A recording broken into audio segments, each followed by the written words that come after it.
When you saw the report, what was your initial response? Well, I feel like now our body is becoming too, and our systems are becoming too used to these issues. Oh Before you see these reports come out, you're like, how can this happen in this world?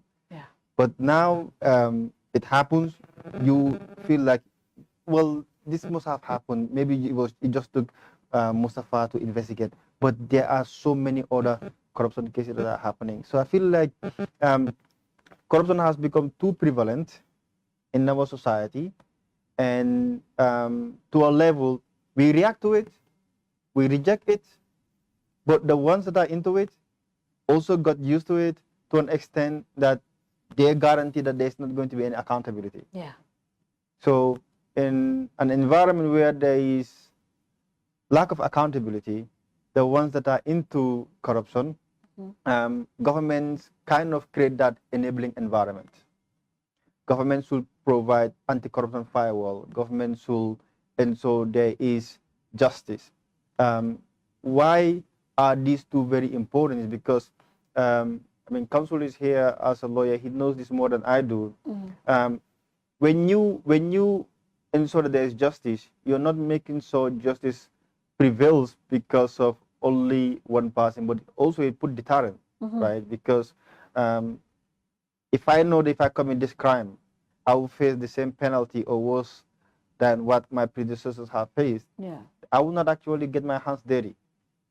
If there is a political will, when a single dollar is actually stolen and you are fired from your position or you are taken to mile 2, who would like to go and spend a life in mile 2, right? You will prefer to be in your home, do your job, and then be with your family. So we have not been doing well to make sure that people know their faith when they get into these corruption issues. And now it is a web. It has become normalized because of the environment in which we've lived in. Petty corruptions, those that are engaged in it face accountability. Yeah. But grand corruption, multi-million dollar corruption cases, no accountability. So for us, we will say you need to follow the money trail, right? If you have an account less than 5 months and you're given a credit line of 400, there are only $400 million. There are only two things. One is influence. Number 2 is what we call beneficial ownership. There might be someone else who actually owns that business, but the person's name is not on paper. Yeah. You understand? So who is that person? Time will tell. I feel like the level of corruption that we have seen in this administration is incomparable to what has happened between 1996 or 1994 to 2017. It has become widespread. It's a spillover. It has not been centralized. Are you saying the level of corruption in this government is way greater than what happened in Jammeh time? Obviously.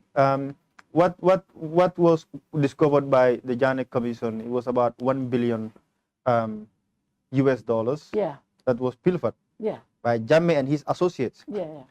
So that was a circle, right? Yes. Ours in this administration, it has been, like I said, a spillover. It is decentralized. Yeah. Right? Different facets of people are engaged into it. We have not got an idea, not even a single % of the level of corruption that has happened in this administration. It's just a matter of time for us to understand what has happened. And this was the reason why we also decided to go out and hear from the people, how they perceive corruption in this country. Yeah. And the report will be coming out next week. Yes. Next week? Yes. That will be interesting. That will be interesting. Across the country, most people have been interviewed. This time around, Council Jedabo will not attack us on this. I wish you interview me and other people. And these are just ordinary people, public officials, those that are educated, those that are not educated, telling you how they perceive corruption in this country. I don't want to preempt it, but this was what we sense, right? We realize that corruption is actually underreported, and this is the reason why we've been engaging Mustafa Dabo. We've in fact brought expert from Transparency International 2 weeks ago to conduct training with Mustafa Dabo to bring more investigative journalists. Yeah. Because I think Mustafa is overwhelmed. Yeah. Yes. He can't actually cover all of the these things. Yeah. scandals that are happening in No, this he country. can't. Yeah. Yeah. It takes a special person and special Yes, but resources. it is not the case that we don't have regulations, guarantees to protect these things. Yeah. They are there. They are simply overrated. That is what it is. People simply don't follow regulations. Mustafa Fingat, he named an individual, cited our report of COVID. Yeah. Failed to deliver the rice. Exactly. Yeah. And you are still giving demand more money. More money. So some of those things, instead of asking him to pay back those things, you are just giving him more.